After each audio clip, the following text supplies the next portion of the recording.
నమస్తే, welcome to our channel. ప్రస్తుతం మనతో జ్యోతిష్య పండితులు ఫణి భాస్కర్ శర్మ గారు ఉన్నారు. వారితో మాట్లాడదాం. నమస్తే అండి. నమస్తే అమ్మ. మనకి విశ్వవసు నామ సంవత్సరం వస్తుందండి. సో విశ్వవసు నామ సంవత్సరంలో మేషాది ద్వాదశ రాశులకు ఎలా ఉంటుంది, అలాగే వారు పాటించాల్సిన పరిహారాలతో పాటు అసలు గ్రహస్థితి ఎలా ఉంది, గ్రహ సంచారం, గ్రహస్థితి, ఆదాయ వ్యయాలు కూడా ఎలా ఉన్నాయో ఒక్కసారి చెప్పండి. శ్రీ గురుభ్యో నమః, శ్రీమాత్రే నమః. నమస్కారం అమ్మ. అలాగే వీక్షకులందరికీ కూడా శ్రీ విశ్వావసునామ సంవత్సర శుభాకాంక్షలు. ముందుగా మనం చూసుకున్నట్టయితే గ్రహ సంచారం ఎలా ఉంది అనేది ఒకసారి చూసుకుని దాని తర్వాత గ్రహస్థితి కూడా తెలుసుకునే ప్రయత్నం చేద్దాం. ముఖ్యంగా మనకి గ్రహ సంచారం వచ్చి మే 14 రాత్రికి ఏవైతే 15 మనకి గురువు మేషం వృషభం నుంచి మిథునంలోకి సంచరిస్తారు. అలాగే మనకి శని భగవానుడు వచ్చి రేపు మార్చి 30వ తారీఖు కుంభం నుంచి మీనంలోకి సంచారం జరుగుతుంది. అలాగే రాహుకేతువులు కూడా వచ్చేటప్పటికి మే 19వ తారీఖు మీనం నుంచి కుంభంలోకి రాహు వస్తారు. అలాగే కేతువు కన్య నుంచి సింహంలోకి వెళ్తారు. సో ఈ ప్రధానంగా ఈ గ్రహస్థితిని మనం చూసి ఆధారం చేసుకుని మనం ఫలితాలు అనేవి నిర్ధారించడానికి మనం ప్రయత్నం చేస్తాం.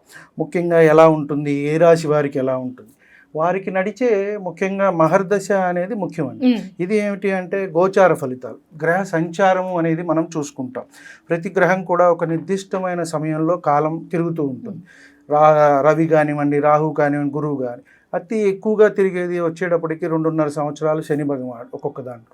కాబట్టి ఈ సంచారం మనకి మార్చి 30వ తారీఖు 2020 నుంచి 2027 చివరి వరకు కూడా మీనరాశిలోనే ఉంటారు. మనం ఇప్పుడు గ్రహస్థితి గురించి తెలుసుకున్నట్టయితే మనకి ఉగాది రోజు మార్చి 30వ తారీఖు మనకి ఉగాది అనేది రావటం జరిగింది. వృషభంలో గురువు, మిథునంలో కుజుడు, కన్యలో కేతువు, తక్కిన 6 గ్రహాలు కూడా మనకి మీనంలోనే ఉన్నాయమ్మ. ఇవి వచ్చేటప్పటికి దీన్ని షష్టగ్రహ కూటమి అని కూడా మనం చెప్పుకుంటున్నాము. ఇది ఉగాది రోజే రావటం కూడా జరుగుతుంది. ఉగాది, షష్టగ్రహ కూటమి, అలాగే శని భగవానుడు కూడా మారుతున్నాడు. కాబట్టి మేజర్ ప్లానెట్స్ అన్నీ కూడా ఇప్పుడు మనకి ఈ చేంజెస్ అనేవి వస్తున్నాయి. కాబట్టి మీనంలో మనం ముందుగా చూసుకున్నట్టయితే రాహువు, రవి, చంద్రుడు, శుక్రుడు, బుధుడు, శని, ఈ 6 గ్రహాలు మనకి మీనంలోనే ఉంటాయి. కాబట్టి మనకి ఇది దీనివల్ల ఏదైనా ప్రభావం చూపిస్తుందా దేశ కాలమాన పరిస్థితుల మీద అనుకుంటే వాటి మీద కొంత ప్రభావం అనేది చూపిస్తుంది. వ్యక్తిగతంగా కొంత తక్కువనే మనం చెప్పవచ్చు. షష్టగ్రహ కూటమి కానివ్వండి, ఇన్ని ఎందుకంటే ఒక 6 గ్రహాలు ఒక రాశిలో కలిసినప్పుడు కొంత ఇబ్బందిగానే ఉంటుంది ఎవరికైనా సరే. కాబట్టి ఆ ఫలితం అనేది కొంచెం అటు ఇటుగా అనేది మనకి ఉంటూ ఉంటుంది. గురువుని తీసుకున్నట్టయితే మనకి మే 14 నుంచి వృషభం నుంచి మిథునంలోకి వెళ్తారు. మళ్ళీ అక్టోబర్లో కొంత అతిచారం వల్ల కర్కాటకానికి వెళ్ళి మళ్ళీ వక్రించి మిథునానికి వచ్చేస్తారు. ఇది సంచారం. అలాగే శని సంచారం చూసుకుంటే మనకి మీనరాశిలో సంచారం జరుగుతుంది. జూలైలో కొంత వక్రించి అక్కడే ఉంటారు మీనంలోనే, మళ్ళీ మనకి అక్టోబర్లో వక్రం అయిపోతుంది. అలాగే రాహుకేతువులు మే 19 నుంచి కూడా సంచారం అనేది కుంభంలోను రాహువు, అలాగే సింహంలో కేతువు అనేది సంచారం జరుగుతుంది. ముఖ్యంగా ఈ గ్రహస్థితి అలాగే గ్రహ సంచారాన్ని బట్టే మనము వచ్చే ద్వాదశ రాశులకి కూడా మన ఫలితం అనేది చెప్పడానికి అవకాశం ఉంది. సార్, విశ్వవసు నామ సంవత్సర ఫలితాల్లో భాగంగా మేషాది ద్వాదశ రాశుల్లో మకర రాశి వారికి ఎలా ఉంది, వారి ఆదాయ వ్యయాలతో పాటు సంవత్సర ఫలితాలు కూడా ఒకసారి చెప్పండి. నమస్కారం. ముందుగా మకర రాశి వారికి శ్రీ విశ్వావసునామ సంవత్సర శుభాకాంక్షలు. వీరికి చూసుకున్నట్టయితే ఉత్తరాషాఢ 2, 3, 4 పాదాలు, శ్రవణం 4 పాదాల వారు, అలాగే ధనిష్ట 1, 2 పాదాల వారు ఈ రాశి కిందకి వస్తారు. వీరికి చూసుకున్నట్టయితే ఆదాయం 8, వ్యయం 14, రాజపూజ్యం 4, అవమానం 5. వీరికి కూడా సామాన్యమైన ఫలితాలే మనకి సూచిస్తున్నాయి. కాకపోతే ఒకంత వీరికి మంచిది ఏమిటి అంటే ఏలినాటి శని అనేది అయిపోవటము, శని భగవానుడు తృతీయంలోకి వెళ్ళటం వల్ల కొంచెం ఆశావాహ దృక్పథం అనేది వస్తుంది. అన్ని విషయాల్లో కూడా మంచి జరగడానికి అవకాశం ఉంటుంది. వీరిలో కొంత మార్పు వస్తుంది, జనాదరణ పెరుగుతుంది, మిమ్మల్ని అందరూ ఇష్టపడతారు, కుటుంబం అనేది వృద్ధి చెందుతుంది, కుటుంబంలో మంచి జరిగే అవకాశం అనేది కనబడుతోంది. పోటీ పరీక్షల్లో రాణిస్తారు. పిల్లలు ఏదైతే చదువుకునే వాళ్ళు ఉన్నారో వారికి మంచి అవకాశాలే ఇక్కడ ఉన్నాయి అని చెప్పని మనం చెప్పవచ్చు.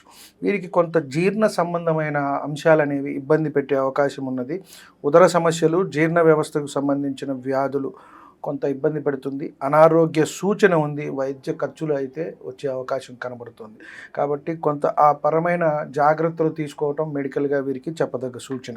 గురు సంచారం మనం చూసుకున్నట్టయితే ఎందువల్ల అయ్యా అంటే వీరి గురుబలం అనేది తగ్గుతోంది. వృషభ రాశి నుంచి మిథునంలోకి వెళ్తున్నారు కాబట్టి షష్టంలోకి తృతీయ వ్యయాధిపతి అయిన గురువు షష్టంలోకి వెళ్తున్నారు కాబట్టి కొంత ట్రాన్సిట్ అయితే మనకి మంచిదే అని చెప్పొచ్చు, కానీ ఈ ఆరోగ్యపరమైన సమస్యలు అయితే తీసుకొస్తారు.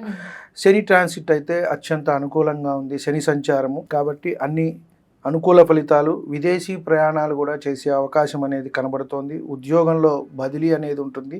అన్నదమ్ములు అక్క చెల్లెలు సమస్యలు అనేవి వీరికి తీరుతాయి. సంతానం అభివృద్ధి చెందుతుంది. స్నేహాలు పెరుగుతాయి. ఎంత కష్టపడితే అంత విజయం అయితే చేస్తారు, రాణిస్తారు. కాబట్టి విజయం అయితే వీరికి సూచిస్తోంది, కానీ కష్టంతో అయితే వస్తుంది. కష్టం అయితే పడాలి. అలాగే రాహుకేతువుల సంచారం కూడా కొంత అనుకూలంగానే ఉంది అని చెప్పాలి. ద్వితీయంలో రాహువు, అలాగే అష్టమంలో కేతు సంచారం అనేది ఉంది. కాబట్టి పేరు ప్రఖ్యాతులు అనేవి పెరుగుతాయి. సంఘంలో మన మాటకి విలువ అనేది పెరుగుతుంది. దాన్ని బట్టి మనకి కొంత సంఘంలో పేరు ప్రఖ్యాతులు అనేవి కూడా పెరుగుతాయి. కొంత శారీరక సమస్యలు మనం ఇందాక అనుకున్నాము, ఏదైతే జీర్ణ సంబంధించిన వ్యాధులు వచ్చే అవకాశం ఉంది. అనారోగ్యం కొంత ఇబ్బంది పెడుతుంది అని మనం చెప్పవచ్చు. ఆరోగ్య జాగ్రత్త అవసరం.